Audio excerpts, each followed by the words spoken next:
Okay, so can economic pressure now help avert military conflict down the road? Marcus Lemonis, is that the trade-off the administration should be making and, in fact, is making? So we're weaponizing tariffs again now in 26, creating instability for businesses and their ability to kind of predict their business? Is that what's happening? Yeah, but the Treasury Secretary is arguing for a bigger objective, which is to prevent hot war down the road with China and Russia operating in the Arctic sphere. So would you rather have economic pressure now than hot war later, or do you think it's a false trade-off? I think it's a false trade-off. Why? Because ultimately, I struggle with this idea that we want something and we use tariffs as leverage. What do we have in the face of us right now that gives us the belief that Greenland's going to solve anything with Russia or China, especially with China doing deals with Canada? Well, we get into this. You got a heck of a lot of Chinese and Russian activity in the Arctic sphere, shipping, planes. Russia's been in airspace in and around Alaska that they shouldn't be in, and they've been in it a lot lately. So maybe that means nothing, but I think to America's military establishment, it means these guys are looking at making a play, and we shouldn't wait around for Denmark to figure it out. I don't know. You disagree with that? Well, I disagree with continually putting pressure on the American consumer through tariffs, putting instability in businesses to solve something that may happen in the future. And this isn't a new thing. And the idea that we just want to take land because we're worried about something, when does it stop? Okay, Dagan, I'm going to come to you on this. Greenland this is not the first time we've been talking about Greenland, okay? President Harry Truman was very eager to get his hands on Greenland. He offered, I think, Denmark $100 million in gold to do it? They said no, okay? Before that, it was Seward, the same guy who got us Alaska. He wanted Greenland. So we've been at this for a while. About 100 years. About 100 years. Okay, President Trump, I think, is the first guy to say, I don't want to play nice about it anymore. I just want to be clear. It needs to happen now because the risk has grown. What do you think about that? I need to remind everybody they need to go back and read The Art of the Deal again. Second term of President Trump, because is it acquiring Greenland? No, it's about this is a negotiating salvo to get a large base in the country. Okay. I would argue there's already a Space Force facility there.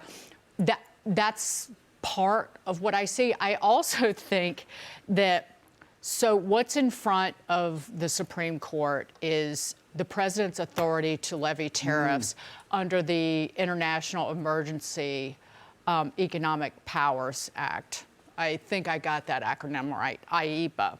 So that doesn't include, so at issue will be, does the president have the power to essentially levy a tax on other nations under that power? Well, he has now created a national security threat that against all of these European nations, that if the Supreme Court decides you can't use the IEPA powers to levy tariffs on Europe, well, now he can use Greenland to levy tariffs on Europe. So is that the reason to do it? To set a precedent? You know what? President Trump likes tariffs. He uses tariffs. And if you look back at what's gone on in the last year, I said this last week, it has been a huge winner for the president. He delivered in terms of tariff power, like them or not. He shifted consumers away from foreign goods. He had $250 billion or more than that in revenue coming in. We didn't have a recession, and inflation was easing. So in the president's mind, it's a win. I think that he's trying to, now he can say, national security threat, I can use tariffs on Europe as a national security threat if the Supreme Court takes his power away. Now, Jackie, I want to pick up on something Dagan said, because she said go back and read The Art of the Deal, okay?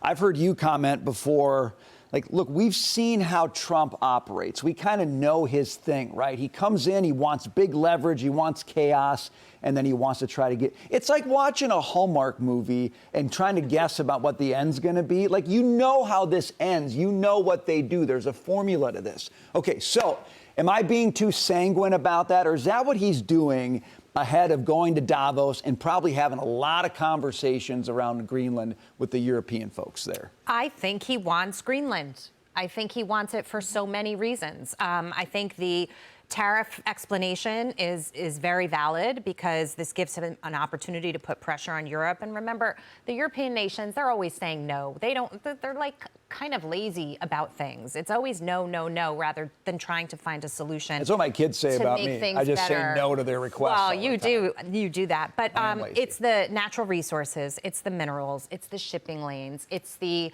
strategic positioning of the land. He's talking about this new Golden Dome concept. Greenland would be a part of that, and it's strategic to make that work for our national security defenses.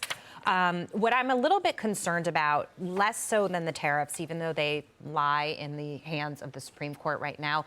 Tuesday, we are expected to get some more Supreme Court decisions. They don't tell you what you're going to get, but tariffs could be announced, the ruling on it tomorrow, so we'll be watching that closely. My issue on this is just that we've been trying to do this for over 100 years, and I appreciate that President Trump has a long to-do list, and he kind of feels like he's not running for re-election and he can do whatever he wants to do and try to get things done. I applaud him for that, but at the same time, I'm looking at what's happening in Venezuela. I'm looking at what's happening on the ground in Iran. I'm thinking he's probably going to take some action there.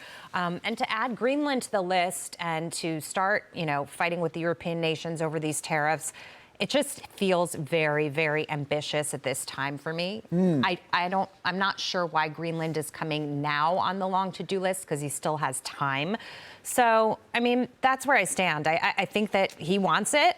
I think they're going to try to talk him out of it. At Davos specifically, there'll be a lot of big influencers there and conversations happening. And I think when he sets his mind on something and he decides that's it, that usually is it. Now, the Europeans, Taylor, have been saying no. Yep. And I'm going to go back to some of Marcus's concerns here. They're talking about pulling out the bazooka. Now, I don't exactly know what the bazooka is, but I think it's basically access to European markets, maybe to the tune of $100 billion. It's a big slug of something, okay? In other words, they're kind of spoiling here maybe for a tariff fight.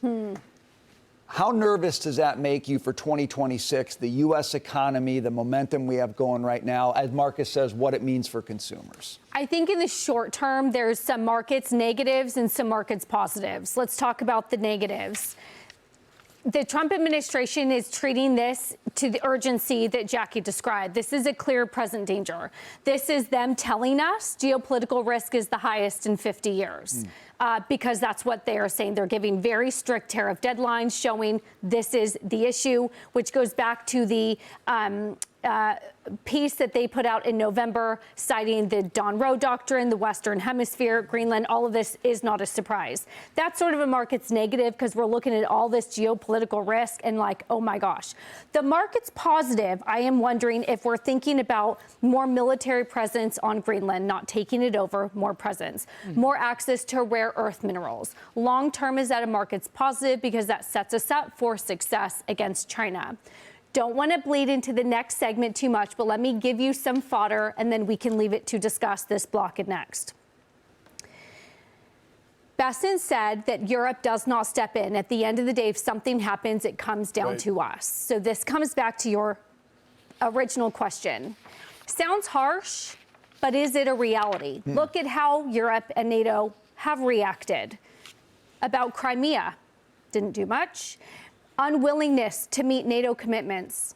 Europe's unwillingness to maximize pressure on Russia and to take on Ukraine.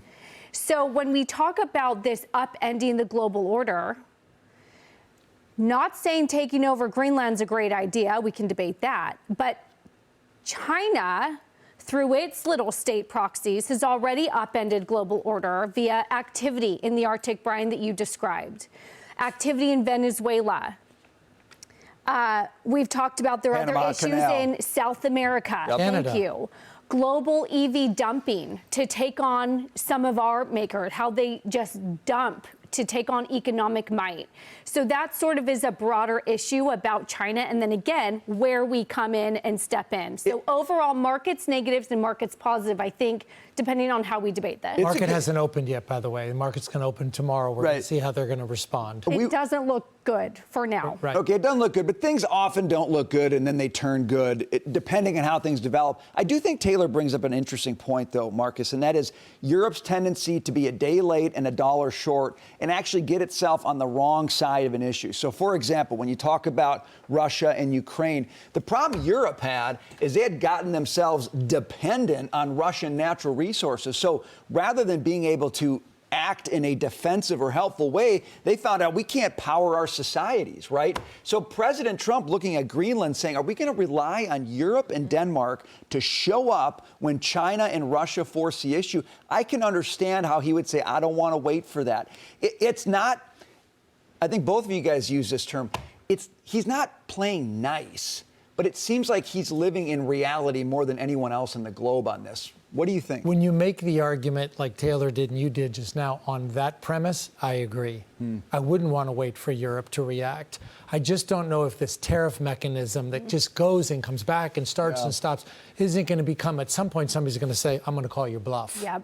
Is there another strategy that isn't always tariffs? Well, we may find out depending on how the Supreme Court rules. But Taylor, meantime, You have to wait for another. You might have to wait president. too long. Stay tuned, okay? No, you have to wait for another president to find out if tariffs are. Well, he'll go to other mechanisms. So you're right. Well, okay. you can rewrite these in national security too Yes. if he wants to. So it'll think take that- longer if they say they don't uphold it, but he'll do it. All good points.